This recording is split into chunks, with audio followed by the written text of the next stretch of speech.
우리 하나님의 은혜와 평강이 여러분 모두에게 함께 하시기를 주의 이름으로 축복합니다.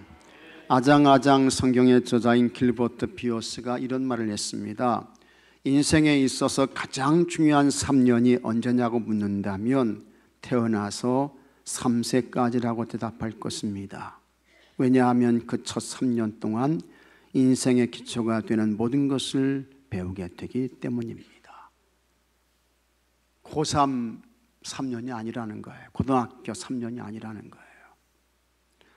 자녀 교육의 골든타임은 태어나서 몇 살까지요? 3살까지. 3살까지입니다. 사람이 태어나서 3살까지 우리 뇌의 90%가 형성되고 완성된다고 합니다. 성격이 만들어지고 기질이 형성되고, 태어나서 3살까지 살아가는 데 필요한 모든 기초가 다 그때 만들어지고 세워진다는 거예요. 그러면 누가 우리 아이들을 가르쳐야 할까? 우리나라 자녀 교육은 위탁 교육에 의존하는 경향이 아주 강합니다. 그래서 자녀 교육을 어린이집에 위탁합니다. 조금 더 잘하면 유치원에 위탁하죠. 그 다음에는 학교에 위탁해요. 그 다음에 여러분, 개념 없는 부모들은 학원에 이 아이들을 위탁한다고요. 절대로 아닙니다. 교회학교에서는 교회학교에 위탁합니다. 물론 위탁 교육을 해야죠. 그러나 성경을 보면 자녀의 교육은 가정에서 누가 있어요? 부모가 있습니다. 자녀 교육은 부모가 하는 거예요. 이스라엘을 애굽의 430년 노예에서 건져내고 40년 동안 이스라엘 백성들을 광야에서 이끌었던 모세를 그의 어머니 요게벳이 교육했습니다. 모세, 너는 하나님의 사람이다. 넌 히브리 사람이야. 젖을 먹이면서 교육한 거예요. 한나가 사무엘을 교육했습니다. 사무엘에게 하나님께 대한 거룩한 소원을 통해 그가 태어났음을 알려줬습니다.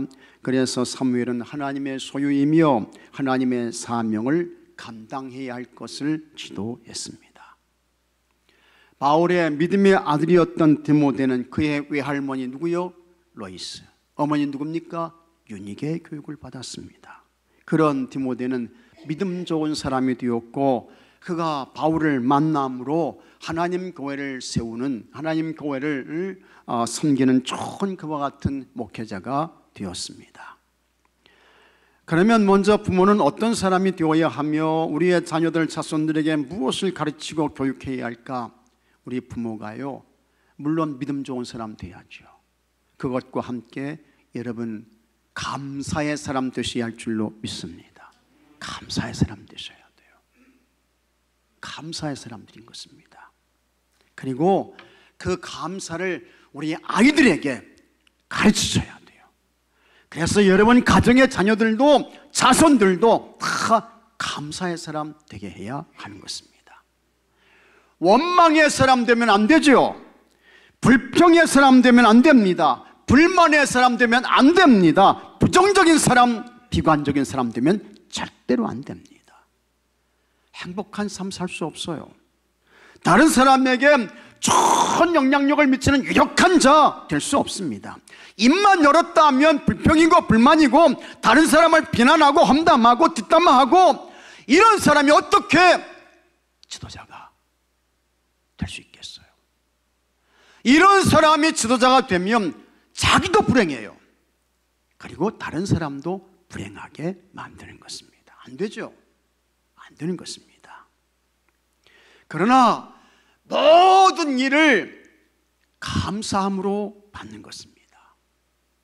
디모데는 감사함으로 받으면 버릴 것이 있습니까? 없습니까? 없다고 했어요. 디모데전서 4장 4절에 한번 같이 읽어보겠습니다. 하나님께서 지으신 모든 것이 선함에 감사함으로 받으면 버릴 것이 없나니. 다 같이 아멘. 감사함으로 받으면 버릴 것이 없습니다. 다 감사함으로 받으면 하나님의 은혜예요. 하나님의 축복이고 하나님의 사랑인 것입니다. 감사함으로 받기만 하면 감동이죠. 감격인 것입니다. 그리고 그렇게 감사로 사는 사람이 다른 사람에게 좋은 영향력을 미치는 것입니다. 훌륭한 지도자가 될 수 있는 것입니다.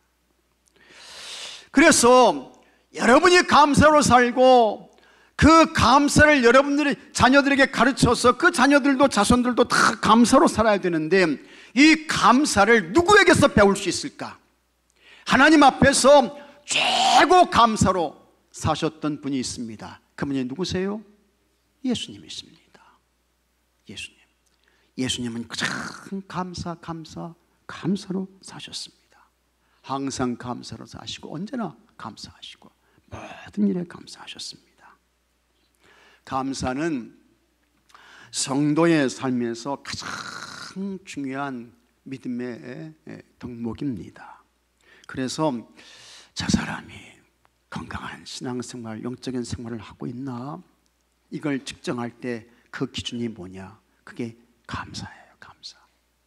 감사하는 사람은 영적으로 건강한 삶을 사는 것입니다. 그러나 감사가 없어, 그냥 원망이야, 불평이야, 그 사람은요 영적으로 심각한 병을 앓고 있는 거예요. 그리고 그거 회복하지 못하게 되면 그렇게 살다가 인생 끝나게 되는 것입니다. 감사로 살게 되면 요동함이 없습니다. 감사하는 신앙생활은 실패가 없다고요. 감사하며 사는 성도의 삶에는 많은 풍성한 열매가 있습니다. 예수님의 칭찬도 받고. 그래서 성경은 우리에게 감사를 가르쳐주고 있고 예수님이 감사로 사셨습니다. 그러면 우리 예수님께서 어떤 감사의 삶을 사셨을까? 첫째로 예수님은 작은 것, 적은 것에 감사하셨습니다. 대부분의 사람들은 큰 것에는 감사합니다. 많은 것에는 감사해요. 하지만 작은 것, 적은 것에는 감사하지 않습니다. 대부분의 사람들이 그렇습니다. 이것밖에 안 돼요? 원망하고 불평합니다. 불만을 쏟아놓고 누구를 탓하고 비난하고. 그러나 아닙니다. 예수님은 작은 것에 감사하셨어요. 적은 것에도 예수님께서 감사하셨습니다. 이스라엘 갈릴리 바다 동북쪽에 오병이어 기적교회가 있습니다. 그 교회 안에 예수님께서 물고기 2마리와 떡 5개를 올려놓고 기도하셨던 바위가 있습니다. 그곳에 예수님께서 행하신 오병이어의 기적을 기념해서 예배당을 세웠습니다. 그것이 오병이어 기적교회입니다. 예수님께서 어느 날 베세다 빈들에서 많은 무리를 가르치시고 있었습니다. 당시에 예수님을 따르는 사람들이 얼마나 많았던지, 남자만 몇 명이요? 5,000명이야. 그러니까 거기에는 여성들이 있었겠죠. 연세 높으신 어른들도 있었을 것이고 그 다음에 아이들도 있었을 거예요. 그러니까 전체적으로 보게 되면 거기에 약 2만 명 정도의 사람들이 모였을 것이다, 그렇게 추측을 하는 것입니다. 그때 예수님께서 아주 열정적으로 하나님 나라 천국의 복음의 말씀을 거기 모이던 사람들에게 가르치시고 있었습니다.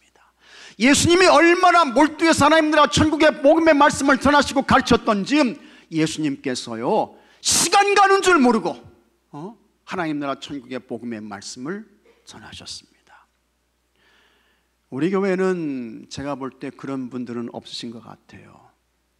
어떤 다른 곳에 가게 되면요, 목사님이 설교하시는데 그냥 고개를 숙이면서 뭘 봤다, 고개 들었다가 봤다 들었다가 뭐 쳐다보는 거예요?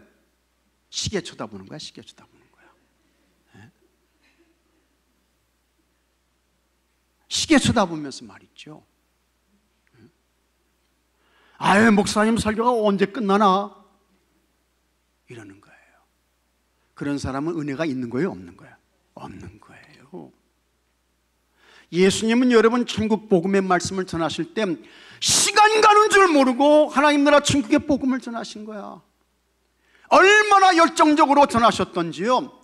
날이 저물었는데 그래도 예수님 복음의 말씀을 전하셔요. 그때 제자들이 예수님께 하는 말씀이, 예수님, 이제 해가 져서 날이 저물어 가고 있습니다. 이제 그만 무리들을 돌려보내서 촌과 마을로 가서, 저 사람들 점심도 못 먹었잖아요. 아침도 못 먹고 왔을지 모르잖아요.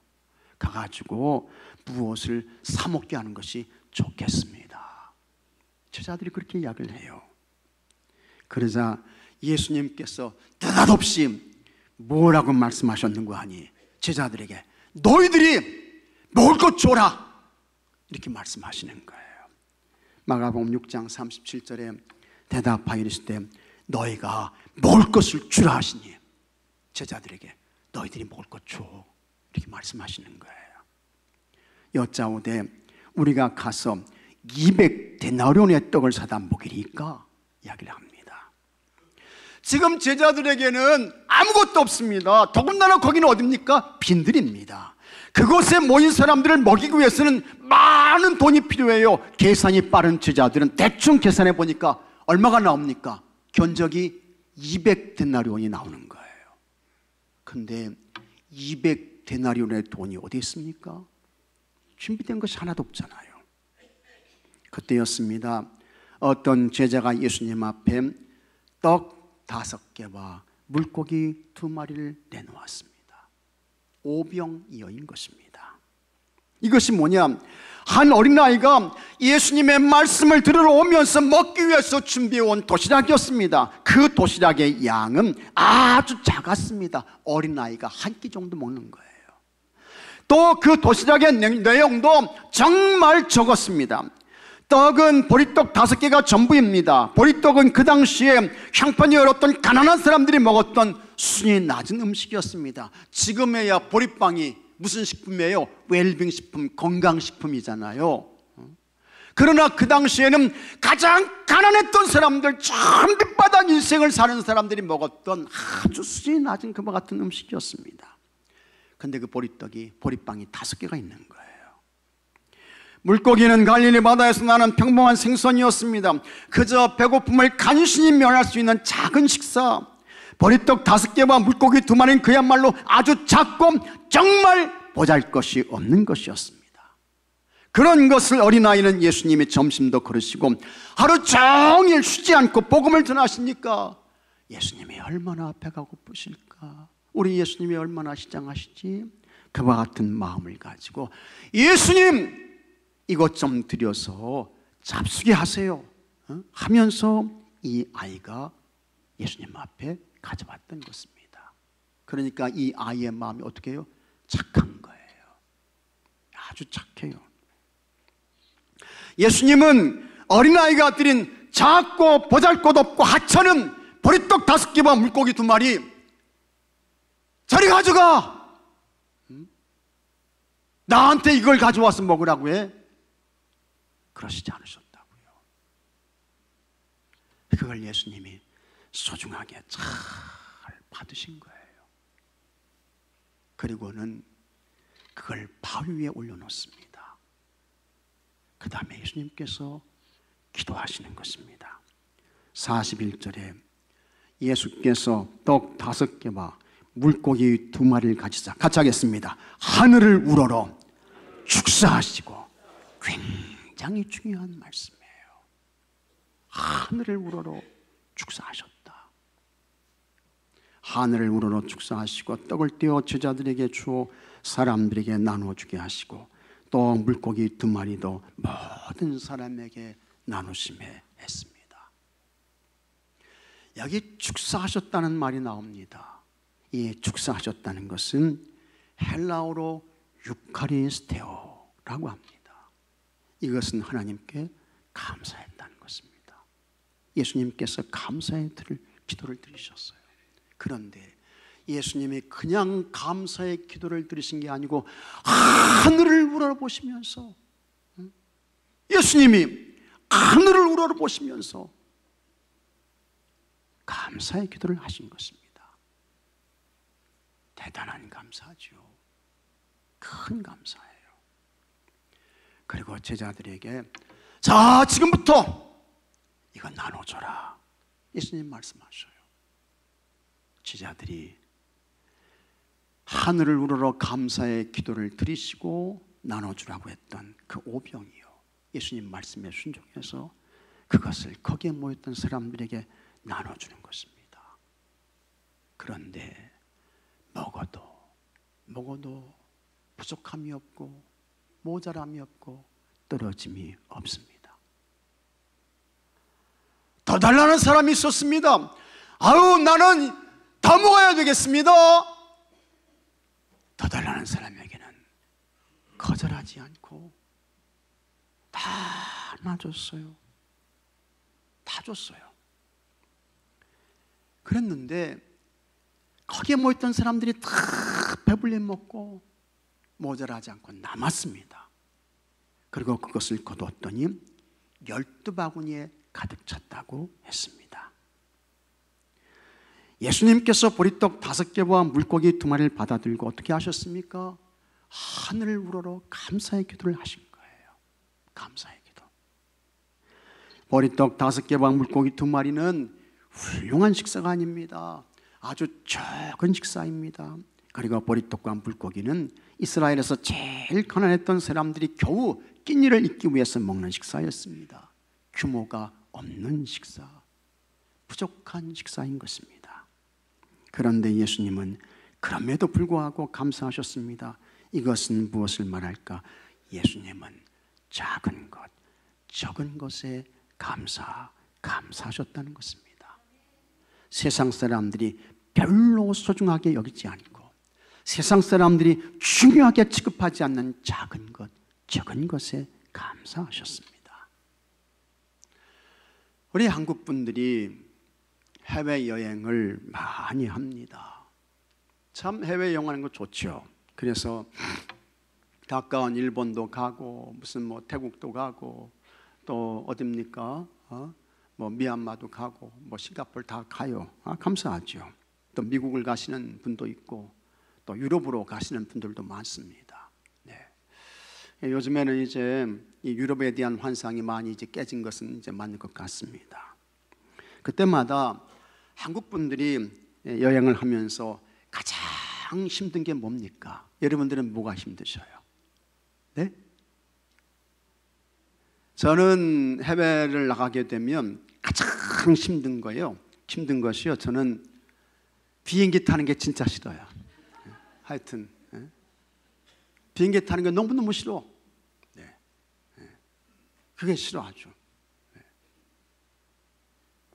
비행기 탈 때 여러분, 비행기가 쭉 가다가 갑자기 그냥 100m, 50m 쫙 떨어져 버리면 가슴도 철렁 내려앉는다고. 나 그래서 그게 싫어요. 근데 대부분의 사람들은 이제 음식을 굉장히 어려워하고 힘들어합니다. 그래서 이제 외국에 나가가지고 그 현지식을 먹는 게 그게 그렇게 이제 쉽지가 않습니다. 그래서 여행사에서 이제 배려를 좀 해가지고 하루에 한 끼 정도 이렇게 이제 한국 음식이 나오게 되면 참 그게 감사한 것입니다. 그래서 음식을 잘 먹고 이제 여행을 잘 마칠 수 있는데, 어떤 분들은 그것도 힘들어서 외국에 가면서 한국 음식을 싸서 오시는 분들이 있어요. 그래서 제일 많이 싸가는 게 뭡니까? 고추장 싸가요. 이 대답하시는 분들은 다 경험이 있으신 분들이야. 고추장 싸간다고요. 그 다음에 어떤 분들은 멸치볶음 해오시는 분도 있고, 그 다음에 또 이제 깻잎장 같이 깻잎을 잘 이렇게 이제 장에 절거 가지고 오시는 분도 있고 이제 그렇습니다. 그 다음에 대부분의 많은 사람들이 또 가져오는 게 뭐 가져갑니까? 김 가져가요. 김. 그 다음에 어떤 분들은요, 이런 분들도 있어요. 한국 컵라면을 싸가시는 분들도 있어. 그리고 이 한국 컵라면을 싸가지고 와가지고요, 참 안 싸오신 분들한테 이거를 돈을 받고 파시는 분도 봤어요. 그때는 굉장히 비싸. 여기서는 2,000원이지만 거기서는 10,000원, 20,000원 줘야 돼. 이제 그런 경우도 있고 이제 그렇습니다. 여러분, 수십 년 동안 김치와 된장찌개를 먹다가 어느 날 갑자기 빵으로 주식이 나오는 거예요. 치즈가 나오고 버터가 나오고, 참 그거 감당하기 어렵습니다. 그래도 먹어야 건강을 유지해서 여행을 할 수 있으니까 먹기는 먹는데 빵이나 치즈 버터가 맞지 않는 사람은 참 여행이 힘들어요. 어렵습니다. 그럴 때 외국 여행지에서 한국 음식을 대하게 되면 그렇게 반가울 수가 없지요. 한 번은 제가 프랑스에 갔을 때 우리 일행을 안내했던 여행사 직원으로부터 아주 놀라운 이야기를 들었습니다. 프랑스에서 저녁 식사 때에 우리가 함께 가서 식사를 하는데 육개장 비슷한 것이 나왔어요. 한 15일 정도 이렇게 이제 여행하는 코스인데 저는 그런대로 맛이 괜찮았습니다. 아주 잘 먹었습니다. 한국 음식이 나오니까 반갑게 잘 먹었죠. 감사했어요. 그런데 바로 얼마 전 우리보다 앞서 왔던 한국 분들이 우리가 먹었던 그 식당에서 똑같은 식사를 했는데 그중에 어떤 사람이 이렇게 말했대요. 여기서 먹은 음식은 한국에서 개도 안 먹습니다. 그러니까 이 현지 가이드가 충격을 받은 거예요. 깜짝 놀란 거예요. 여러분, 외국에서 먹는 한국 음식이 과연 우리 한국에서 먹을 때 그 맛이 나와요, 안 나와요? 안 나와요.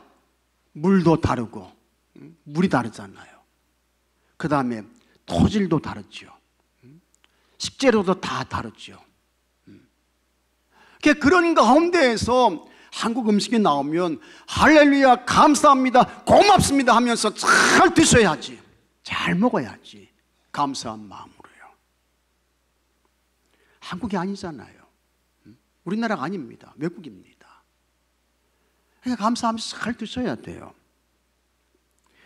보리떡 5개와 물고기 2마리, 예수님의 제자들도 별거 아닌 것으로 생각했습니다.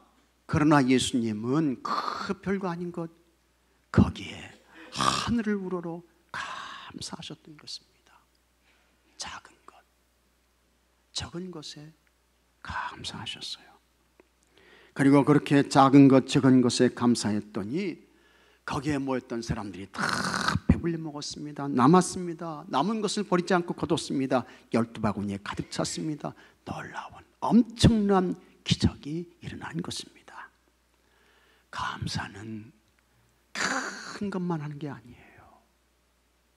감사는 많은 것만 하는 게 아닙니다. 감사는 모든 것에 감사하는 것입니다. 특히 여러분, 작은 것에 감사하셔야 돼요. 적은 것에도 감사하셔야 하는 것입니다. 여러분이 작은 것에 감사하고 적은 것에 전심으로 감사해서 여러분의 삶 속에 오병이어의 기적이 있게 되기를 주 이름으로 축복합니다. 숨 쉬는 거 감사하셔야 합니다. 감사하셔야 돼요. 우리 권사님, 우리 교회 권사님 한 분은 숨을 제대로 못 쉬어가지고 병원에 입원하셔가지고 일주일 이상을 병원에 계셨어요. 지금도 숨이 제대로 쉬어지지 않아서 예배에 못 오셨네요. 숨 쉬는 거 감사하셔야 합니다. 걸을 수 있는 거 감사하셔야죠. 앉아 계신 거 감사하셔야 돼요. 하나님께 예배 드릴 수 있는 거 감사하셔야 되고, 하나님의 말씀 들을 수 있으니 감사하셔야 되고, 여러분의 입을 열어서 찬송할 수 있으니 감사하셔야 되고, 여러분의 입을 통해서 기도할 수 있으니 감사하셔야 되고, 감사하셔야 돼요. 감사하셔야 하는 것입니다. 둘째로, 예수님은 불가능의 절망적인 상황에서도 감사했습니다. 요한복음 11장에 보면 예수님께서 베다니 마리아의 집에 오셨습니다. 마르다와 마리아의 오라비 나사로는 이미 죽어서 장사됐어요. 며칠이 지났습니까? 나흘 지났어요. 4일 됐습니다. 그때에 마르다가 예수님께 이렇게 말합니다. 요한복음 11장 21절에 마르다가 예수께 여짜오되 주께서 여기에 계셨더라면 내 오라버니가 죽지 아니하였겠나이다. 예수님 왜 이렇게 늦게 오셨어요? 조금만 빨리 오면 내 오라버니가 죽지 않을 텐데. 예수님 왜 늦게 오셨어요? 원망하는 거예요. 예수님께 막 불평을 쏟아놓습니다. 마르다의 동생 마리아도 예수님께 똑같은 말을 하며 예수님을 원망하죠. 요한복음 11장 32절에 마리아가 예수 계신 곳에 가서 배웠고 그 발 앞에 엎드려 이르되 주께서 여기 계셨더라면 내 오라버니가 죽지 아니했겠나이다. 마리아는 예수님 발 앞에 엎드려서 예수님 왜 이렇게 늦게 오셨나요? 조금만 빨리 오시면 내 오라버니 안 죽었을 텐데 예수님 왜 이렇게 늦게 오셨어요? 원망하는 거예요. 불평하는 거예요. 예수님이요, 아무 말씀이 없으셔. 그리고는 나사로의 무덤을 향해 가셨습니다. 사람들에게 저 무덤 입구를 막고 있는 돌을 옮겨놔라. 이스라엘 장례는 우리가 좀 다릅니다. 우리는 매장을 하지만 이스라엘은 동굴 속에 이제 시신을 장례하는 것입니다. 그렇게 막고 있던 그와 같은 돌을 옮겨 놓았습니다. 그랬더니 이미 나사로는 죽어서 며칠 됐습니까? 4일 됐어요. 나흘 되었습니다. 벌써 거기에서 냄새가 나는 거예요. 시체가 상해가는, 부패해가는 그와 같은 냄새가 확 나오는 것입니다. 그때에 우리 예수님께서 어떻게 하셨습니까? 요한복음 11장 41절에 돌을 옮겨 놓으니 예수께서 눈을 들어 우러러 보시고 이르시되 아버지여 내 말을 들으신 것을 같이 하겠습니다. 감사하나이다. 감사하나이다. 감사하나이다. 내 말을 들으신 것을 감사하나이다. 예수님께서 냄새가 나는 나사로의 시신 앞에서 하나님께 감사하셨습니다. 그리고 큰 소리로 나사로야 나오라 말씀하셨습니다. 명령하셨습니다. 그랬더니 이 나사로가 죽어서 나흘이 지나 몸이 부패해가고 있었는데 그와 같은 나사로가 멀쩡하게 여러분 살아서 나온 줄로 믿으시기 바랍니다. 지발로 걸어 나왔어요. 예수님은 불가능한 절망의 상황에서 감사하셨습니다. 예수님께서 감사하시니 죽은 자가 살아서 나오는 기적이 일어났습니다. 진짜 예수님의 사람은 누구일까? 어떤 사람이 참된 예수님의 사람입니까? 불가능한 절망의 상황에서도 감사하는 것입니다. 좋을 때의 감사는 누구나 할 수 있어요. 잘 될 때의 감사는 여러분 교회 밖에 있는 사람도 더 잘해요. 그런 감사는 더 잘한다고요. 그러나 예수님의 감사는 그런 감사가 아닙니다. 불가능한 절망의 상황에서도 여전히 감사하는 것입니다. 그럼에도 불구하고 감사하고 그렇다 할지라도 감사하는 것입니다. 하박국 선지자가 말씀했습니다. 하박국 3장 17절에 비록 무화과 나무가 무성하지 못하며 포도나무에 열매가 없으며 감람나무에 소출이 없으며 밭에 먹을 것이 없으며 우리의 양이 없으며 외양간에 소가 없을지라도 나는 여호와로 말미암아 즐거워하며 나의 구원의 하나님으로 말미암아 기뻐하리로다. 할렐루야. 무화과 나무에 무성함이 없어, 열매가 없어, 포도나무에 열매가 없어, 외양간에 소출이 없어, 밭에 여러분 먹을 것이 없습니다. 우리의 양도 없습니다. 외양간에 소가 없습니다. 그러면 아무것도 없잖아요. 원망해야지, 불평해야지. 그러나 여러분 하박국 선지자는 아니라는 거예요. 무성하지 못하고 없어도 상관없다는 거예요. 괜찮다는 것입니다.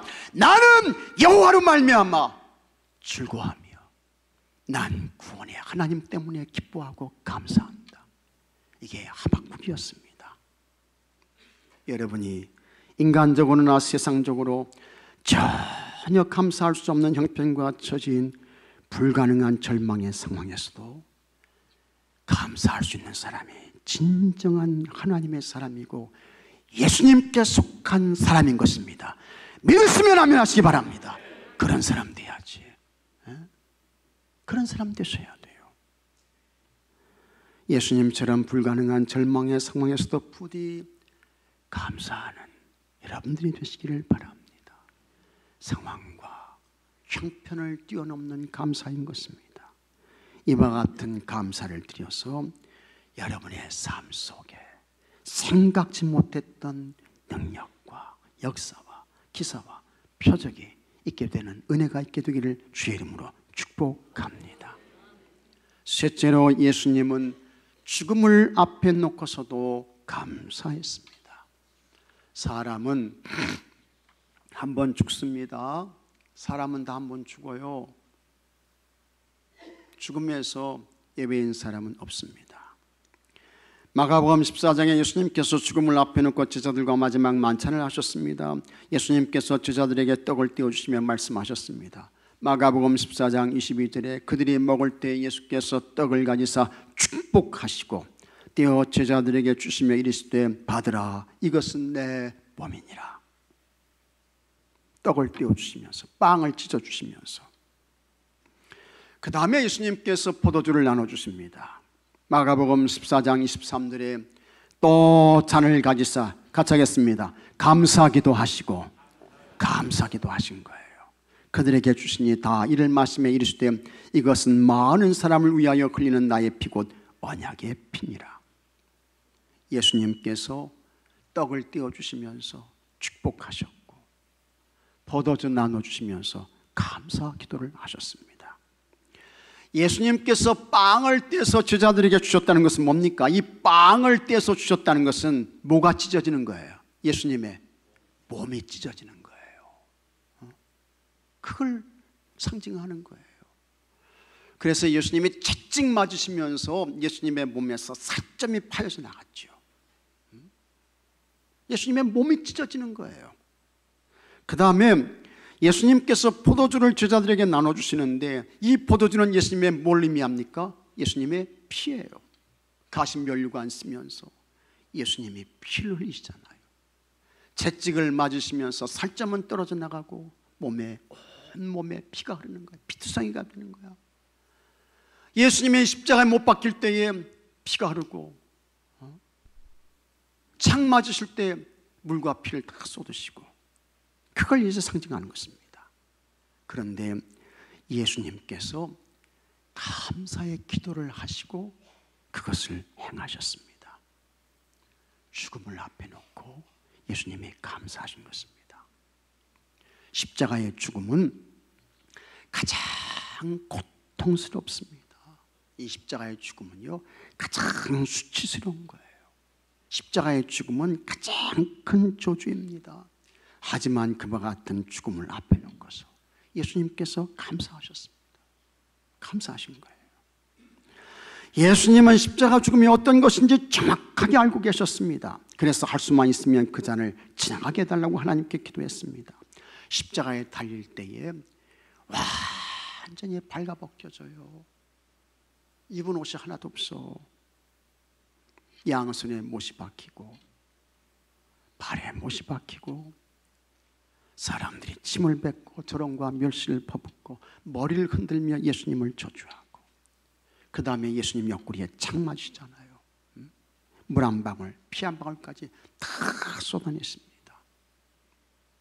예수님의 죽음은 우리가 그냥 편안하게 술을 누리다가 고요하게 잠자는 것처럼 세상 떠나는 그런 죽음 아닙니다, 여러분. 그런 죽음 아니라고요. 가룟 유다의 배신도 알고 계셨고 베드로가 나 3번 부인할 것이고 그것도 부족해서 나를 향해서 저주하겠지 다 하신 거예요. 그러나 예수님은 그와 같은 십자가 죽음을 앞에 놓고서도 감사하셨습니다. 끝까지 감사하셨어요. 예수님은 감사를 잃어버리거나 감사를 빼앗기지 않으셨습니다. 십자가 죽음 앞에서도 여전히 감사하며 십자가의 길을 가셨던 예수님, 그 예수님이 어떻게 되셨습니까? 죽음이 끝이 아니었습니다. 예수님께서 죽음을 이기시고 다시 사셨습니다. 예수님께서 부활의 영광을 얻으시고 다시 살아나셨습니다. 감사의 기적이고 감사의 영광이고 감사의 승리인 줄로 믿으시기 바랍니다. 그러므로 여러분이 가장 좋지 않을 때, 가장 힘들 때, 가장 어려울 때 뭐 해야 됩니까? 그때 뭐 하셔야 돼? 감사하셔야 돼. 그때 감사하셔야 돼. 그때 감사하셔야 합니다. 그때가 진짜 감사의 기회이고 최고의 감사의 시간인 것입니다. 제일 중요한 감사의 순간이에요. 그때 전심으로 감사하시고 온 마음으로 감사하시고 최선의 감사를 하셔야 됩니다.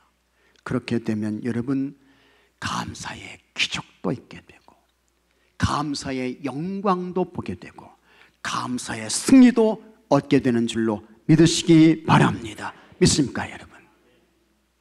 영국에 어떤 아주 오래된 교회에 3개의 제단이 있었습니다. 하나는 소원의 제단이에요. 하나는 속죄의 제단이에요. 그리고 하나는 감사의 제단입니다. 소원의 제단에는 사람들이 그냥 항상 가득해요. 사람들이 넘쳐.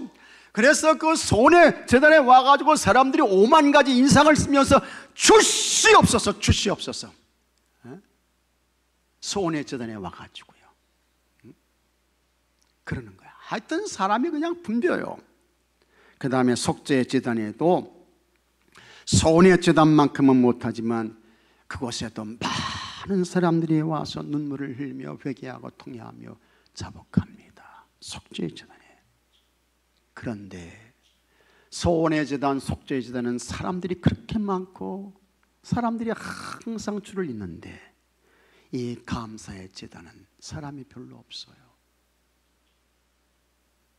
감사하는 사람이 없어. 감사의 제단은 썰렁해. 텅 비었습니다. 어느 날 어떤 젊은이가 감사의 제단에 와서 눈물을 펑펑 쏟으며 기도하고 있습니다. 이를 지켜보던 관리인이 저 사람이 제단을 잘못 찾았나 보다 이렇게 생각해가지고 그에게 다가가지고 이것 보시오, 여보시오, 속죄 제단은 저쪽입니다. 저쪽으로 가셔야 합니다. 그렇게 이야기를 하는 거예요. 그때 그 젊은이가 이렇게 대답합니다. 아닙니다. 나는 하나님께서 나에게 베풀어 주신 놀랍고 과분한 은혜와 사랑 때문에 눈물을 흘리며 하나님께 감사하고 있습니다. 참 귀한 사람이죠. 복된 사람이에요. 하나님이 나에게 베풀어 주신 놀랍고 과분한 은혜와 사랑 때문에, 놀랍고 과분한 은혜와 사랑 때문에 난 눈물을 흘리며 감사하고 있습니다. 하나님께서 여러분에게 놀랍고 과분한 은혜를 베풀어 주신 줄로 믿으시기 바랍니다. 참 놀라운 은혜 주셨어요. 과분한 은혜를 베풀어 주셨다고요. 그런데도 어떻게 그 사람은 원망하며 불평하는지 참 답답해요. 안타깝습니다. 아닌 것입니다. 하나님이 베풀어 주신 놀랍고 과분한 은혜 잘 기억하시고 예수님께 감사를 배워서 항상 감사, 언제나 감사로 사시는 여러분들이 되시기를 바랍니다. 그래서 여러분이 예수님처럼 항상 감사로만, 항상 찬송으로만 살아서 하나님께서 기적을 주시고 하나님께서 승리를 주시고 하나님께서 영광을 주시고 이런 은혜가 여러분 모두에게 있게 되기를 주의 이름으로 축복합니다. 다 같이 기도합시다. 하나님 아버지, 예수님은 작은 것 적은 것에 온 마음으로 감사하셨습니다. 불가능한 절망의 상황에서도 멈추지 아니하시고 우리 예수님은 감사하셨습니다. 가장 힘들고 어려운 십자가 죽음을 앞에 놓고서도 여전히 예수님은 감사하셨습니다. 예수님을 통해 감사를 배우게 하여 주시옵시고 이제부터는 그 예수님의 감사가 나의 감사가 되게 해 주옵시고 나의 찬송이 되게 해 주시옵소서. 우리 주 예수 그리스도 이름으로 간절히 기도하옵나이다. 아멘.